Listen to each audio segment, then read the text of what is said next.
नाखून क्यों बढ़ते हैं? इसके लेखक हजारे प्रसाद द्विवेदी हैं। चलिए पढ़ते हैं। बच्चे कभी कभी चक्कर में डाल देने वाले प्रश्न कर बैठते हैं।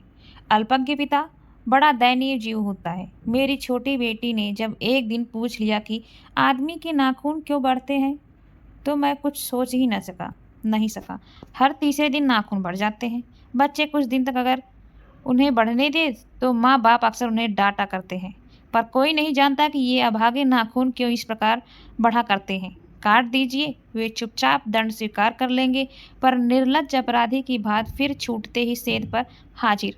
आखिर ये कितने बेहया क्यों हैं?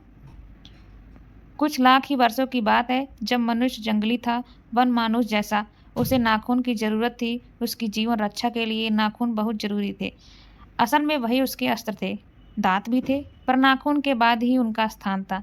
उन दिनों उसे जूझना पड़ता था, प्रतिद्वंदियों को पछाड़ना पड़ता था। नाखून उसके लिए आवश्यक अंग था। फिर धीरे धीरे वह अपने अंग से बाहर की वस्तुओं का सहारा लेने लगा। पत्थर के ढेले और पेड़ की डालें काम में लाने लगा। रामचंद्र जी की वानरी सेवा के साथ ऐसे ही असर थे। उसने हड्डियों के भी हथियार बनाए। इन हड्डियों के हथियारों में सबसे मजबूत और सबसे ऐतिहासिक था देवताओं के राजा का वज्र, जो दधीची मुनि की हड्डियों से बना था। मनुष्य और आगे बढ़ा। उसने धातुओं के हथियार बनाए, जिनके पास लोहे के शस्त्र और अस्त्र थे। वे विजयी हुए। देवताओं के राजा तक को मनुष्यों के राजा से इसलिए सहायता लेनी पड़ती थी कि मनुष्यों के राजा के पास लोहे के अस्त्र थे। असुरों के पास अनेक विद्याएं थी, पर लोहे के अस्त्र नहीं थे। शायद घोड़े भी नहीं थे। आर्यों के पास ये दोनों चीजें थी। आर्य विजयी हुए। फिर इतिहास अपनी गति से बढ़ता गया। नाग हारे, सुपर्ण हारे, यक्ष हारे, गंधर्व हारे, असुर हारे, राक्षस हारे। लोहे के अस्त्रों ने बाजी मार ली। इतिहास आगे बढ़ा। पलीते वाली बंदूकों ने, कारतूसों ने, तोपों ने, बमों ने, बम वर्षक वायुयानों ने इतिहास को किस कीचड़ भरे घाट तक घसीटा है, यह सबको मालूम है। नखधर मनुष्य अब एटम बम पर भरोसा करके आगे की ओर चल पड़ा, पर उसके नाखून अब भी बढ़ रहे हैं। अब भी प्रकृति मनुष्य को उसके भीतर वाले अस्त्र से वंचित नहीं कर रही। अब भी वह याद दिला देती है कि तुम्हारे नाखून को भुलाया नहीं जा सकता।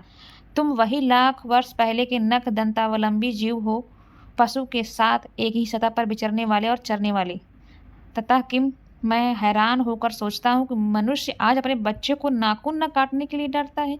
किसी दिन कुछ थोड़े लाख वर्ष पूर्व अपने बच्चों को नाखून नष्ट करने पर डांटता रहा होगा, लेकिन प्रकृति है कि वह भी नाखून को जिलाए जा रही है, और मनुष्य है कि वह अब भी उसे काटे जा रहा है। वे कमबख्त रोग बढ़ते हैं क्योंकि वे अंधे हैं, नहीं जानते हैं कि मनुष्य को इससे कोटि कोटि गुना शक्तिशाली अस्त्र मिल चुका है। मुझे ऐसा लगता है कि मनुष्य अब नाखून को नहीं चाहता। उसके भीतर बर्बर युग का कोई अवशेष रह जाए, वह उसे असहाय है। लेकिन यह भी कैसे कहूँ, नाखून काटने से क्या होता है? मनुष्य की बर्बरता घटती कहाँ है, वह तो बढ़ती जा रही है। मनुष्य के इतिहास में हिरोशिमा का हत्याकांड बार बार थोड़े ही हुआ है। यह तो उसका नवीनतम रूप है। मैं मनुष्य के नाखून की ओर देखता हूँ तो कभी कभी निराश हो जाता हूँ। ये उसकी भयंकर पार्श्वी वृत्ति के जीवंत प्रतीक है। मनुष्य की पश्चिता को जितनी बार भी काट लो, वह मरना नहीं जानती। कुछ हजार साल पहले मनुष्य ने नाखून को सुकुमार विनोदों के लिए उपयोग में लाना शुरू किया था। वात्स्यायन के कामसूत्र से पता चलता है कि आज से 2000 वर्ष पहले का भारतवासी नाखूनों को जम के संवारता था। उनके काटने की कला काफी मनोरंजक बताई जाती है। त्रिकोण, वर्तुलाकार, चंद्राकार, दंतुल आदि विविध आकृतियों के नाखून इन दिनों विलासी नागरिकों के न जाने किस काम आया करते थे। उनको सिक्स्थम और अलकतक से यत्नपूर्वक रगड़कर लाल और चिकना बनाया जाता था। गौड़ देश के लोग उन दिनों बड़े बड़े नखों को पसंद करते थे, और दाक्षिणात्य लोग छोटे नखों को। अपनी अपनी रुचि है, देश की भी और काल की भी, लेकिन समस्त अधोगमनी वृत्तियों को और नीचे खींचने वाली वस्तुओं को भारतवर्ष ने मनुष्यचित बनाया है। यह बात चाहूँ भी तो भूल नहीं सकता।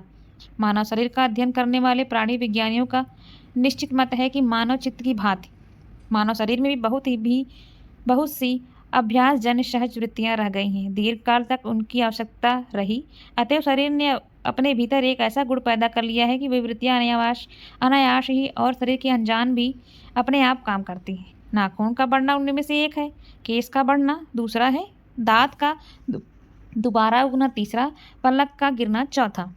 और असल में सहजात वृत्तियां अनजान की स्मृतियों को ही कहते हैं। हमारी भाषा में भी इसके उदाहरण मिलते हैं। अगर आदमी अपने शरीर की, मन की और वाक की अनायास घटने वाली वृत्तियों के विषय में विचार करे तो उसे अपनी वास्तविक प्रवृत्ति पहचानने में बहुत सहायता मिले।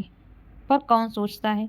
सोचना तो क्या, उसे इतना भी पता नहीं चलता कि उसके भीतर नख बढ़ा लेने की जो सहजात वृत्ति है वह उसके पशुत्व का ही प्रमाण है। उसे काटने की जो प्रवृत्ति है वह उसकी मनुष्यता की निगरानी है, और यद्यपि पशुत्व के चिन्ह उसके भीतर रह गए हैं पर वह पशुत्व को छोड़ चुका है। पशु बनकर वह आगे नहीं बढ़ सकता, उसे कोई और रास्ता खोजना चाहिए। अस्त्र बढ़ाने की प्रवृत्ति मनुष्यों की विरोधिनी है। मेरा मन पूछता है किस ओर? मनुष्य किस ओर बढ़ रहा है, पशुता की ओर या मनुष्यता की ओर, अस्त्र बढ़ाने की ओर या अस्त्र काटने की ओर? मेरी निर्बोध बालिका ने मानो मनुष्य जाति से ही प्रश्न किया। जानते हो नाखून क्यों बढ़ते हैं? ये हमारी पशुता के अवशेष हैं। मैं भी पूछता हूँ, जानते हो ये अस्त्र शस्त्र क्यों बढ़ रहे हैं? ये हमारी पशुता की निशानी है। भारतीय भाषाओं में प्रायः ही अंग्रेजी के इंडिपेंडेंस शब्द का समानार्थक शब्द नहीं व्यवहृत होता। 15 अगस्त को जब अंग्रेजी भाषा के पत्र इंडिपेंडेंस की घोषणा कर रहे थे, भारतीय भाषा के पत्र स्वाधीनता दिवस की चर्चा कर रहे थे। इंडिपेंडेंस का अर्थ है अधीनता या किसी के अधीन का अभाव, पर स्वाधीनता शब्द का अर्थ है अपने ही अधीन रहना। अंग्रेजी में कहना हो तो सेल्फ डिफेंस कह सकते हैं। मैं कभी कभी सोचता हूँ कि इतने दिनों तक अंग्रेजी की अनुवर्तिता करने के बाद भी भारतवर्ष इंडिपेंडेंस को अधीनता क्यों नहीं कह सकता? उसने अपनी आज़ादी के जितने भी नामकरण किए, स्वतंत्रता, स्वराज, स्वाधीनता, उन सब में स्व का बंधन अवश्य रखा। यह क्या संयोग की बात है या हमारी समूची परंपरा ही अनजाने में हमारी भाषा के द्वारा प्रकट होती रही है? मुझे प्राणी विज्ञान की बात फिर याद आई। सहजात वृत्ति अनजानी स्मृतियों का ही नाम है। स्वराज्य होने के साथ स्वभावतः ही हमारे नेता और विचारशील नागरिक सोचने लगे कि इस देश को सच्चे अर्थ में सुखी कैसे बनाया जाए। हमारे देश के लोग पहली बार यह सब सोचने लगे हो ऐसी बात नहीं है। हमारा इतिहास बहुत पुराना है। हमारे शास्त्रों में इस समस्या को नाना भावों और नाना पहलुओं से विचारा गया है। हम कोई नौसिखिए नहीं है जो रातों रात अनजान जंगल में पहुंचा और अच्छे छोड़ दिए हों। हमारी परंपरा महिमामयी, उत्तराधिकारी विपुल और संस्कार उज्ज्वल है। हमारे अनजान में भी ये बातें हमें एक खास दिशा में सोचने की प्रेरणा देती है। यह जरूर है कि परिस्थितियां बदल गई हैं, उपकरण नए हो गए हैं और उलझनों की मात्रा भी बहुत बढ़ गई है, पर मूल समस्याएं बहुत अधिक नहीं बदली हैं। भारतीय चित्त जो आज भी अधीनता के रूप में न सोचकर स्वाधीनता के रूप में सोचता है, वह हमारे दीर्घकालिक संस्कारों का फल है।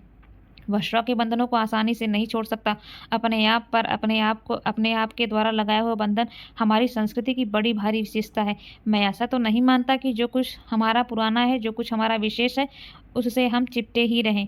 पुराने का मोह सब समय वांछनीय ही नहीं होता। मरे बच्चे को गोद में दबाए रहने वाली बंदरिया मनुष्य का आदर्श नहीं बन सकती, परंतु मैं ऐसा भी नहीं सोच सकता कि हम नई अनुसंधित्सा के नशे में चूर होकर अपना सर्वस्व खो दें। कालिदास ने कहा था कि सब पुराने अच्छे नहीं होते, सब नए खराब ही नहीं होते। भले लोग दोनों की जांच कर लेते हैं, जो हितकर होता है उसे ग्रहण करते हैं, और मूढ़ लोग दूसरों के इशारे पे भटकते रहते हैं। सो हमें परीक्षा करके हितकर बात सोच लेनी होगी, और अगर हमारे पूर्व संचित भंडार में वह हितकर वस्तु निकल आवे तो इससे बढ़कर और क्या हो सकता है।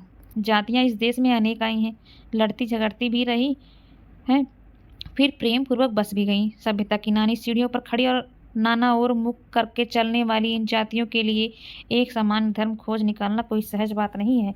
भारतवर्ष के ऋषियों ने अनेक प्रकार से इस समस्या को सुलझाने की कोशिश की, पर एक बात उन्होंने लक्ष्य की, समस्त वर्णों और समस्त जातियों का एक समान आदर्श भी है, वह है अपने ही बंधनों से अपने को बांधना। मनुष्य पशु से किस बात में भिन्न है? आहार, निद्रा आदि। पशु सुलभ स्वभाव उसके ठीक वैसे ही है जैसे अन्य प्राणियों के, लेकिन वह फिर भी पशु से भिन्न है। उसमें संयम है, दूसरों के सुख दुख के प्रति संवेदना है, श्रद्धा है, तप है, त्याग है। वह मनुष्य के स्वयं के उद्भावित बंधन है। इसलिए मनुष्य झगड़े टंटे को अपना आदर्श नहीं मानता, गुस्से में आकर चढ़ दौड़ने वाले अविवेकी को बुरा समझता है, और वचन, मन और शरीर के किए गए असत्याचरण को गलत आचरण मानता है। वह किसी की जात या वर्ण या समुदाय का धर्म नहीं, यह मनुष्य मात्र का धर्म है। महाभारत में इसीलिए निर्वैर भाव, सत्य और आक्रोश को सब वर्णों का सामान्य धर्म कहा गया है। आगे अन्यत्र इसमें निरंतरता, दानशीलता को भी गिनाया गया है। गौतम ने ठीक ही कहा था कि मनुष्य की मनुष्यता यही है कि वह सबके दुख सुख को सहानुभूति के साथ देखता है। यह आत्मनिर्मित बंधन ही मनुष्य को मनुष्य बनाता है। अहिंसा, सत्य और अक्रोध मूलक धर्म का मूल उत्स यही है। हमें आश्चर्य होता है कि अनजान में भी हमारी भाषा में यह भाव कैसे रह गया है। लेकिन मुझे नाखून के बढ़ने पर आश्चर्य हुआ। अज्ञान सर्वत्र आदमी को पछाड़ता है और आदमी है कि सदा उससे लोहा लेने को कमर कसे है। मनुष्य को सुख मिले कैसे मिलेगा? बड़े-बड़े नेता कहते हैं वस्तुओं की कमी है और मशीन बैठाओ और उत्पादन बढ़ाओ और धन की वृद्धि करो, वायु उपकरणों की ताकत बढ़ाओ। एक बूढ़ा था, उसने कहा, बाहर नहीं भीतर की ओर देखो। हिंसा को मन से दूर करो, मिथ्या को हटाओ, क्रोध और द्वेष को दूर करो। लोक के लिए कष्ट रहो, आराम की बात मत सोचो, प्रेम की बात सोचो, आत्मतोषण की बात सोचो, काम करने की बात सोचो। उसने कहा, प्रेम ही बड़ी चीज है क्योंकि वह हमारे भीतर है। उच्छृंखलता पशु की प्रवृत्ति है, स्व का बंधन मनुष्य का स्वभाव है। बूढ़े की बात अच्छी लगी या नहीं पता नहीं, उसे गोली मार दी गई। आदमी के नाखून बढ़ने की प्रवृत्ति ही हावी हुई। मैं हैरान होकर सोचता हूँ बूढ़े ने कितनी गहराई में बैठकर मनुष्य की वास्तविक चरितार्थता का पता लगाया था। ऐसा कोई दिन आ सकता है जबकि मनुष्य के नाखूनों का बढ़ना बंद हो जाएगा। प्राणी शास्त्रियों को ऐसा अनुमान है कि मनुष्य का यह अनावश्यक अंग उसी समय झड़ जाएगा जिस प्रकार उसकी पूंछ झड़ गई। उस दिन मनुष्य की पशुता भी विलुप्त हो जाएगी। शायद उस दिन वह मरणशास्त्रों का प्रयोग भी बंद कर दे। तब तक इस बात से छोटे बच्चों को परिचित करा देना वांछनीय जान पड़ता है कि नाखून का बढ़ना मनुष्य के भीतर की पशुता की निशानी है और उसे नहीं बढ़ने देना मनुष्य की अपनी इच्छा, अपना आदर्श है। बृहत्तर जीवन में अस्त्र को बढ़ने देना मनुष्य की पशुता की निशानी है और उसकी बाढ़ को रोकना मनुष्यत्व का तकाजा है। मनुष्य में जो घृणा है, जो अनायास बिना सिखाया जाती है, वह पशुत्व का द्योतक है। और अपने को संयत रखना, दूसरे के मनोभाव का आदर करना मनुष्य का स्वधर्म है। बच्चे यह जाने तो अच्छा हो कि अभ्यास और तप से प्राप्त वस्तुएं मनुष्य की महिमा को सूचित करती हैं। सफलता और चरितार्थता में अंतर है। मनुष्य मरण शास्त्रों के संचयन से, वायु करणों के बाहुल्य से उस वस्तु को पा भी सकता है जिसे उसने बड़े आडंबर के साथ सफलता नाम दे रखा है। परंतु मनुष्य की चरितार्थता प्रेम में है, मैत्री में है, त्याग में है, अपने को सबके इस मंगल के लिए निःशेष भाव से दे देने में है। नाखूनों का बढ़ना मनुष्य की उस अंध सहजात वृत्ति का परिणाम है जो उसके जीवन में सफलता ले आना चाहती है। उसको काट देना उस स्वनिर्धारित आत्मबंधन का फल है जो उसे चरितार्थता की ओर ले जाती है। कमबख्त नाखून बढ़ते हैं तो बड़े, मनुष्य उन्हें बढ़ने नहीं देगा।